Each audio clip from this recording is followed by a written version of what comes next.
आपण मागणीची लवचिकता मोजण्याची शेकडेवारी पद्धत आपण अभ्यासायला आहोत. तर यामध्ये आपण मागणीची लवचिकता मोजण्याची एकूण खर्च पद्धती अभ्यासणार आहोत. आता एकूण खर्च पद्धती कशा संबंधित आहे?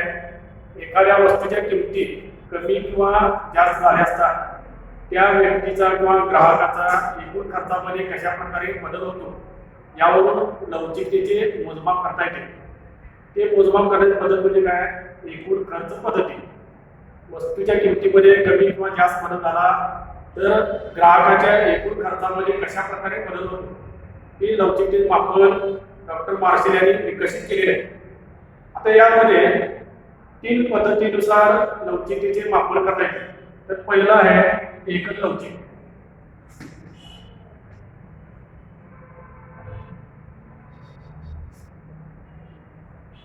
तर एकक लवचिक म्हणजे काय?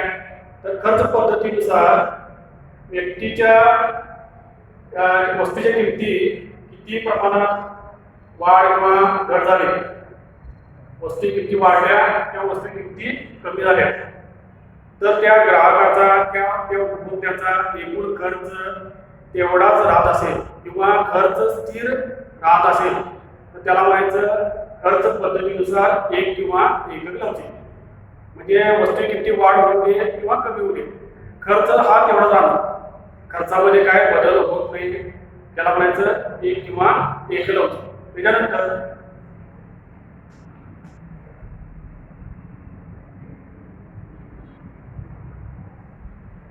जास्त लवचिक.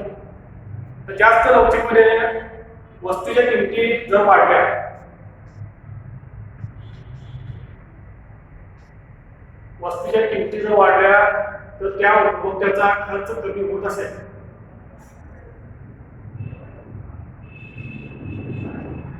वस्तू किमती वाढल्या तर त्या व्यक्तीचा किंवा त्या ग्राहकाचा खर्च कमी होत असेल, यावर परिस्थिती झाली वस्तूच्या किंवा सेवेच्या किमती कमी आहेत,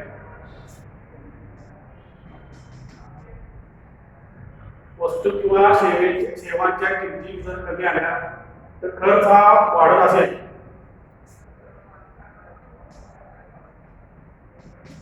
तर त्या लवचिकतेला एकूण खर्च पद्धतीनुसार जास्त किंवा जास्त लवचिक मागणी त्याला म्हणतात. म्हणजे इथं काय झालेलं आहे, वस्तूच्या किमती आणि एकूण खर्च हा व्यस्त आपल्याला संबंध दिसून येतो, परस्पर विरुद्ध.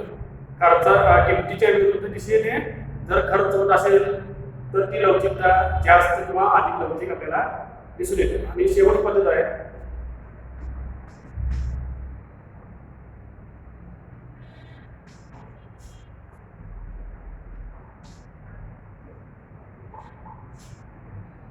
कमी लवचिक मागणी. खर्च पद्धतीनुसार कमी लवचिक. आता इथं काय असणार आहे, वस्तूच्या किमती वाढल्या,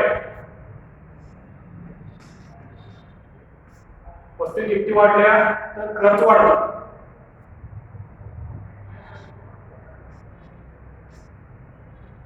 वस्तू जर किमती वाढल्या तर खर्च वाढतो. याउलट किमती कमी झाल्या, वस्तू किंवा सेवांच्या जर किमती कमी झाल्या तर एकूण खर्च हा कमी होत असेल. म्हणजे इथं काय झालेलं आहे, वस्तूच्या किमती आणि उपभोक्त्याचा होणारा खर्च हा समसंबंध आपल्याला दिसून येतो. सारख्या पद्धतीने जर बदल असेल तर ही लवचिकता कमी लवचिक आपल्याला दिसून येते. या पद्धतीने एकूण खर्च पद्धतीनुसार इथं आपल्याला मागणीच्या लवचिकतेचे मापन करता येते. ही झाली दुसरी पद्धत. आणि शेवटची तिसरी पद्धत आहे बिंदू किंवा भूमिती पद्धत.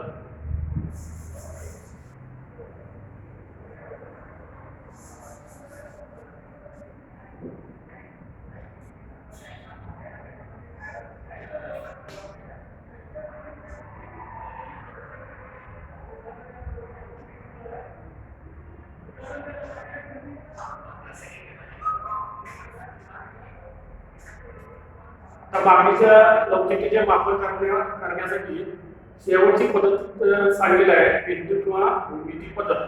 ज्या पद्धतीने आपण भूमितीचा अभ्यास करत असताना प्रमेय, रेषा, रेषाखंड याचा जसा अभ्यास केला जातो तसा आपल्याला इथं मागणी वक्र जर दिलेला असेल तो मागणी वक्र नेमकं कसा असेल, वक्राकार पद्धतीने आहे की सरळ आहे, यानुसार मागणीची लवचिकता ही मोजता येते.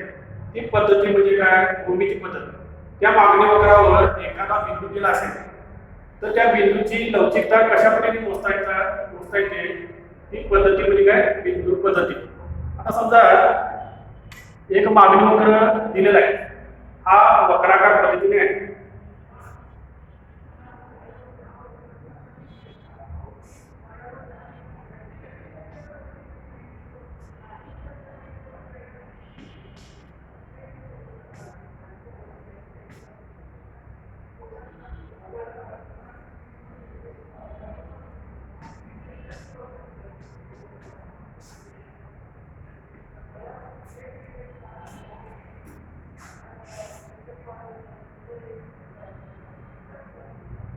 हा मागणी वक्र वक्राकार पद्धतीने आहे, त्याला आपण नाव दिलं आहे मग.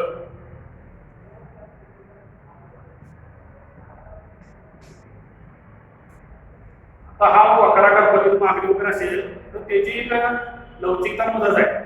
आता बिंदू पद्धतीनुसार आता इथं मी समजा इथं बिंदू दिलेला आहे,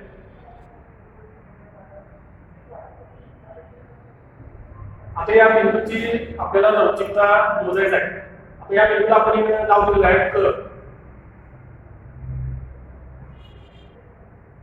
आता या बिंदूची लवचिकता मोजण्यासाठी काय करावं आहे, तर त्या बिंदूतून शार्य या दोन्ही अक्षाला छेदणारी स्पर्शरेषा आपल्याला काढावी लागणार आहे.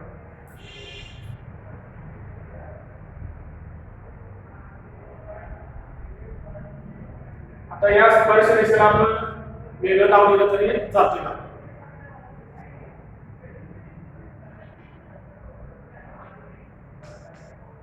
त्याला नाव दिलेलं आहे स ब. म्हणजे एका बिंदूची या मागणी वक्राकार पद्धतीने असेल. आता एक बिंदू दिलेले आपण क, या दोन बिंदूची लवचिकता मोजायच्या वेळेला काय करावं लागणार, तर त्या दोन्ही अक्षराला या आणि श अक्षराला स्पर्श करणारी एक स ब ही स्पर्शरेषा काढली आहे. आता या स ची लवचिकता कशी मोजायची, बिंदू पद्धतीनुसार एक सूत्र आहे.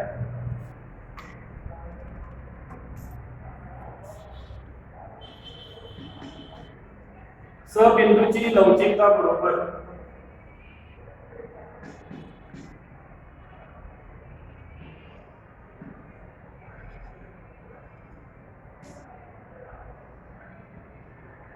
स बिंदूची लवचिकता बरोबर मागणी वक्रावरील बिंदू पासूनचा खालील भाग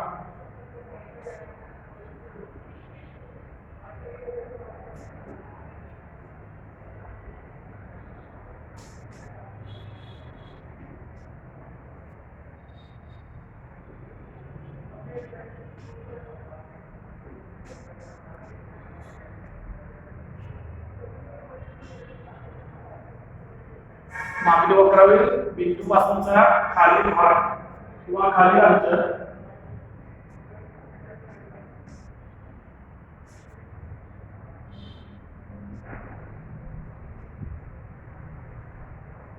भागिले मागणी वक्रावरील बिंदू पासूनचा वरील अंतर.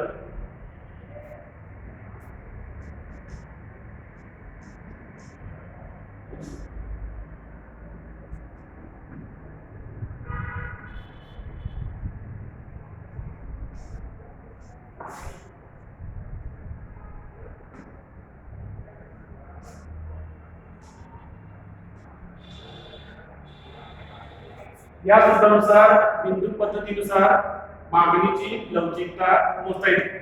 मागणी वक्रावरील बिंदू पासूनचे खालील अंतर भागिले बिंदू पासूनचे वरील अंतर. आता या सूत्रानुसार स ब या स्पर्श रेषेची किंवा क ची आता आपल्याला काय करायचं आहे, लवचिकता मोजायची आहे.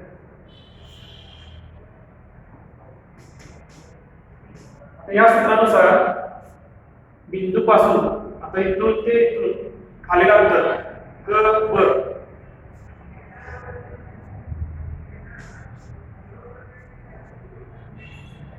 भागिले बिंदू पासूनचे वरील अंतर स क.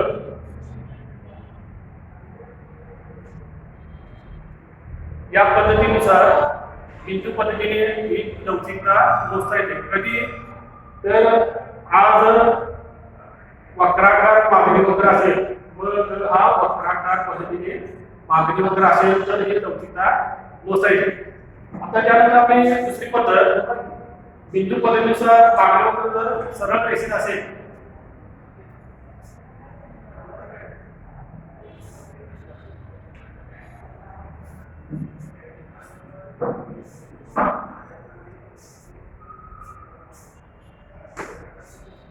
तर समजा हा मागणी वक्र सरळ रेषेत आहे आणि इथं स्पर्श रेषा न काढता या आणि श अक्षर इथं छेद दिलेला आहे. तर आपण इथे लवचिकता मोजायची आहे. जर मागणी वक्र सरळ रेषेत असेल तर हा मागणी वक्र आहे. आता समजा हा बिंदू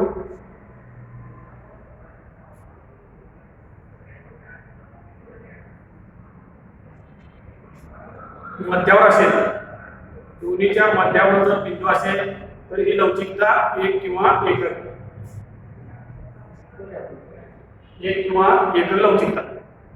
समजा हा बिंदू वरील बाजूस असेल,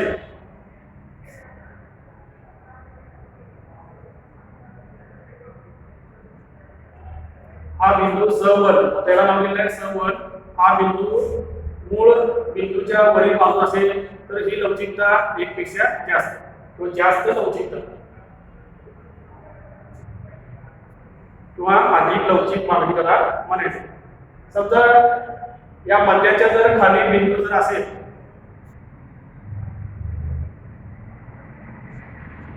त्याला नाव दिलेलं आहे स2 तर ही लवचिकता कमी लवचिक 1 पेक्षा कमी. या पद्धतीने बिंदू पद्धतीनुसार वेगवेगळ्या पद्धतीने आपल्याला मापन करता येते. ठीक आहे. पुढील तासाला आपण मागणीची लवचिकता निर्धारित करणारे घटक पुढच्या तासाला घेणार आहोत.